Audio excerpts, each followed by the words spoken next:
Back row corner seat.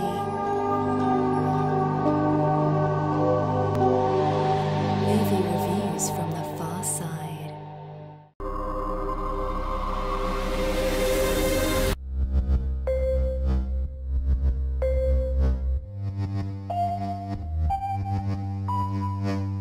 Learning to be self-reliant takes time and hard work. These are the steps. Assume responsibility. Know where you are going. Make your own decisions.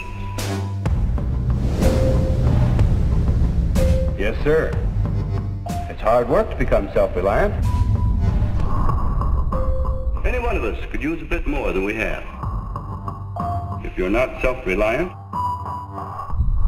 you'll never do any more than just get by.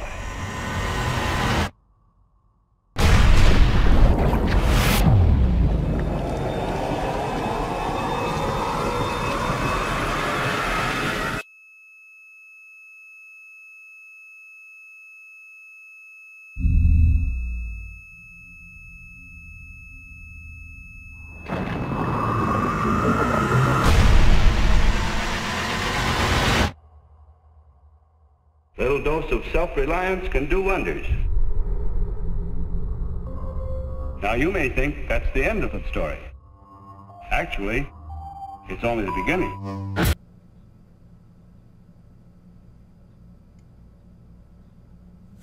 Okay. Let's get one thing straight. That ain't no shark. That's a megalodon. See, now you know.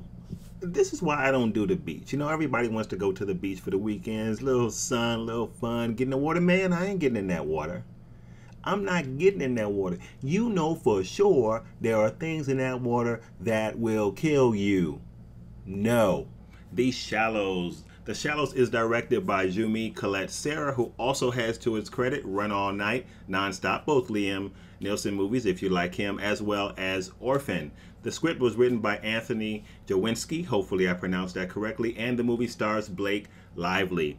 You know, this movie was a shocker for me because honestly, I did not go in expecting to like this film. I am not a big shark film guy. I saw Jaws, but outside of that, I've not seen a lot of shark films, so I wasn't really expecting a lot from this movie. I was thinking it's going to be the basic people swimming, they start to get eaten by sharks, and somebody comes along and blows a shark up or something like that. But it wasn't like that really at all. It was really quite good. Blake Lively does an excellent job in this film, and she has to because she primarily is in this film by herself, outside of a few other people here and there to support the script. But she is the primary focus of the camera in this film, and she delivers a great performance.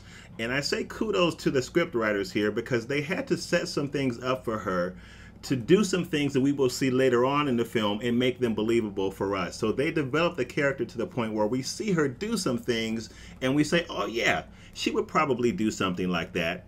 Whereas had they not done that development for us, most of us would be like, no, there's no way she would do those type of things. She'd probably just be curled up in a ball, sucking her thumb, waiting to be eaten by Megalodon. Yes, that's what I'm calling the shark Megalodon, because that was not just a regular shark. That was like a prehistoric monstrous beast. It was Megalodon. So as the film opens, we find that Blake is on her way to the beach, and not just any beach. This is a very special location, a location told to her by her mother, who we find in the film is no longer with us. So Blake goes here to surf these waters, and it is a beautiful, beautiful beach. As a matter of fact, it's called Paradise. So when she gets there, she meets some surfers that are already in the water. They surf for a while together, and then they come back in and they leave. And Blake says that she's going to go out for one more wave, and as you can imagine, there she meets Megalodon, who actually has her stranded on a rock about 200 yards away from the shore, and she is in a very dire situation because as the tide comes in, that rock will begin to be covered by water, and she's got to deal with how she is going to survive this situation. So from here on out in the film, it's just Blake Lively and Megalodon. And here is where she really does give an amazing and a very, very entertaining performance. That's why I think that you will really enjoy this film. The script does have some problems. I wish that we could have seen more development with what was going on between her mom. There is some tension with her and the death of her mom, and certainly some things that she's not dealt with there. But throughout the film, she has these flashbacks, and we see her kind of drawing strength from her mom, but we don't have enough information about her mom. And I wish that we did, because I think that that would have made Blake's character even stronger, and it would have impacted the film a lot more for the viewer. But all in all, this is a very, very good film. I definitely think that you will enjoy it. You probably will not go to the beach for a while after it, but you will enjoy your time there. I'm giving The Shallows an 8 out of 10. Check this movie out. Back Row Corner C.